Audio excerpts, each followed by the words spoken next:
Okay, good evening, everyone. My name is Emily, and this is my Pone. Just go to the first actual slide.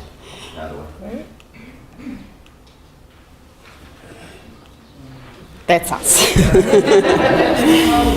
So I'm the principal, and my Pone is the business partner. Other way around. The confusion comes in because my Pone sent the presentation, and I looked at it, and I changed everything, and she hasn't seen it. So it's going to be fun. So maybe just starting off with some introductions. You manage that. You don't need to prepare for your introduction.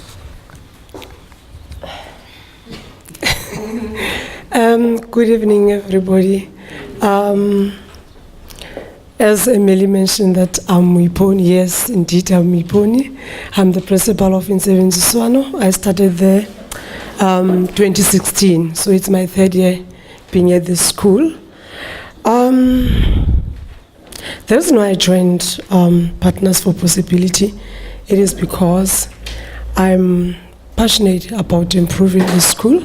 So I wanted to have like a shoulder to lean on, because when you are the principal, you are actually alone there. You don't have someone to support you. And I also wanted someone who can come and be critical and also help me to improve my leadership skills so that I can be able to run the school towards the right direction. So that's why I'm in this a partnership. I'm a person who's caring, but yes, I'm strict. My colleagues can attest to that. But I'm supportive as a person who always care about my staff. But honestly speaking, I believe much on personal and professional development. So that's the main reason why I'm here. For me, I'm not the traditional business partner, so when I'm referred to as a business partner, I still feel slightly uncomfortable because my background is a non-profit, and I joined because I strongly believe in the power of the program. PFP I've known for many, many years, and my passion is youth. So when I was asked whether I wanted to join, I said yes, but I want a high school, please. So I got a secondary school in Philippi in Browns Farm, and I'm very, very happy with the choice. Next one. So this is Intsebenziswano, the school. As I said, the secondary school principal, Mrs. Mopone Sam, and I felt when I walked in, a lot had been done already, and I didn't really know what the challenges were going to be, what the tasks were going to be, and I walked in and I felt it's a happy place already. The children were definitely greeting their principal with enthusiasm, and there was a lot of really, really good stuff going on. But maybe you can talk a bit about the challenges that you had when we started. Okay. One of the challenges actually that prevailed at Intsebenziswano as soon as when I started being the principal there and when Emily came, gangsterism was a little bit down, although when I started being the principal at the school, it was one of the challenges. But we normally used to solve it by calling the police, as we can see on the picture there. And we still have the problem of drugs and alcohol abuse. Learners are smoking a lot of dacha. That's the one that is still challenging us. I have evidence there. And also we've got a problem of overcrowded classes and lack of furniture. When I started at the school, I actually had now to go to other schools and ask them to donate to the school chairs, because when you apply with the Department of Education, it will take you 2 to 3 years before you can get furniture. So I decided not just to sit there, but to go and cry with other colleagues of mine. And this is exactly what I gathered very, very early on in our relationship. I walked into the school and Moipona had done, in her short 2 years at the school, had done so much already, like the furniture example. The furniture was lacking and broken and the classrooms were full, and she's just so resourceful and has just contacted the principal of her children's school and asked, can they help? Contacted principals from previous schools that she worked at, can they help? And she just got on with things and got furniture in. So for me it was really difficult coming in feeling, how can I even help this amazing, incredibly resourceful woman? Because clearly she's got it all figured out already, so what can I do? And what we did when we started was just talk. We just sat in her office and talked for 4 hours sometimes, and every time we had a circle and we reflected on what we did. I didn't build a library, I didn't get book donations, what did we do? But reflecting on, and Michelle was amazing in helping me figure this out, was that actually being there, having this relationship, strengthened her in her lonely place, being a principal, and just helped her think. And obviously the workshops that we went to were incredibly helpful in this as well. But we came up with things that we did without building a library, things that we can do in our everyday conversation, in our everyday interaction with learners, with teachers, with colleagues. Do you want to talk about that? We actually started by coming up with how are we going to motivate learners. And one of the things that actually we discussed more was to encourage positive behavior amongst our learners. And if you can see the quote down there, this is what we actually believed in, that we want to catch them doing well, not only the learners and also educators, because most of the time when I'm taking rounds, I want to catch my educators not teaching, and I must call them to the office to explain to me why were you not teaching.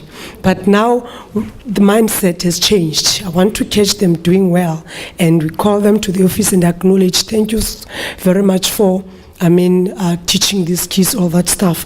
Even the learners also. We are acknowledging small things that they are doing there. We celebrate their achievements. Sometimes I do visit classes and just have a chat with them. And actually during assembly, I always tell them how beautiful they are in their school uniform. So it's one of the things also that is actually boosting their morale and also motivating them. Yeah. For our educators also, we had a challenge. I had a challenge of late coming, but some of my educators were not that much committed to go to classes. So I started one-on-one sessions after the flawless. After the flawless consulting, then I started recontracting with my educators, one-on-one sessions, and they have worked so well for me, because I know them better than I knew them, because when I was with them, although I knew that I was going to address this problem, but I started to know them better, and I even picked up some of the problems are actually influencing their performance at the school. So we are also acknowledging their positive actions. So we speak positivity, and at some stage, Emily, when we were having our strategic planning, she was there to actually talk about the positive discourse, how it can improve learner behavior, and also how it can also motivate educators. Just some pictures on the things that learners are celebrated for. Intsebenziswano is quite amazing with their hospitality classes. They have a beautifully fitted out kitchen classroom. I unfortunately have nothing to do with that.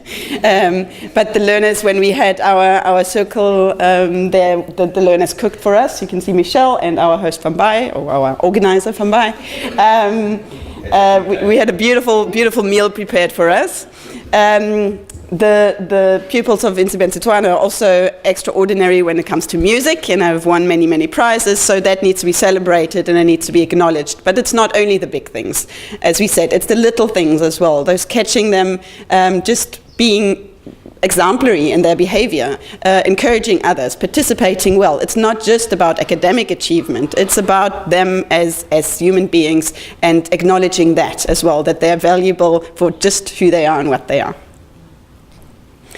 We've also done a lot of thinking around how to get parents involved, and the positive discourse is very applicable here as well, because parents are very used to hearing what their children do wrong, what they don't do well. So we've put a lot of work into thinking about how to get the teachers to give positive feedback, even for the ones that are maybe not performing academically, maybe not being, or maybe being She's showing me tea. What is a tea? Okay, so working with everyone, from parents, community members, teachers, and school staff, to the learners, to the pupils, at the heart of everything about positive feedback, positive discourse, positive engagement, to make everyone feel better about themselves and feel more valued and valuable, which we are hoping will lead to better performance and better interaction and healthier relationships. We have got improved parents' meeting attendance. As you can see, we also motivate our educators for better performance. Like at the end of the year, the school has been doing well now since 2016 in terms of metric results. So every January we just have a teacher appreciation event. Hopefully that you are going to have it even next year. I'm crossing fingers. And also we have got actions that we still need to do with Emily, whereby we want to have that 100% campaign that was discussed during the community building workshop. So we actually adopted that strategy because we want to build a perfect school from both parents as well as the educators and learners. So that's what we are going to work on as from now and until when I don't know when, because this partnership is not going to end. You can see our learners sometimes we also acknowledge their performance. This is metric valedictory, whereby we are acknowledging their performance, something that is so very important. This one I was thinking that you left it out. Because of the learner discipline at the school, so we said, and Emily, what are we going to do so that we can reduce learner disciplinary problems?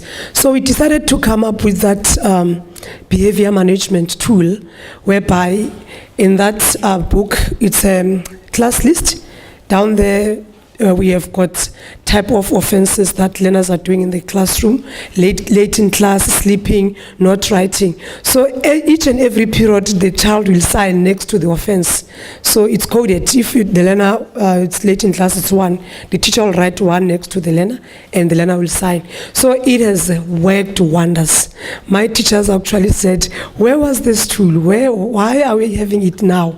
So it's really working in terms of making learners to become responsible in their classes. But we're still going to improve it because we felt like we are only focusing on the bad things that learners are doing, but we also need to acknowledge good behavior, whereby we put a star next to the child who has behaved very well, and we want them to be acknowledged for the good behavior that they are doing. This is Emily here. She attended our strategic planning, whereby she was actually addressing the stuff about the positive discourse. Thank you so much.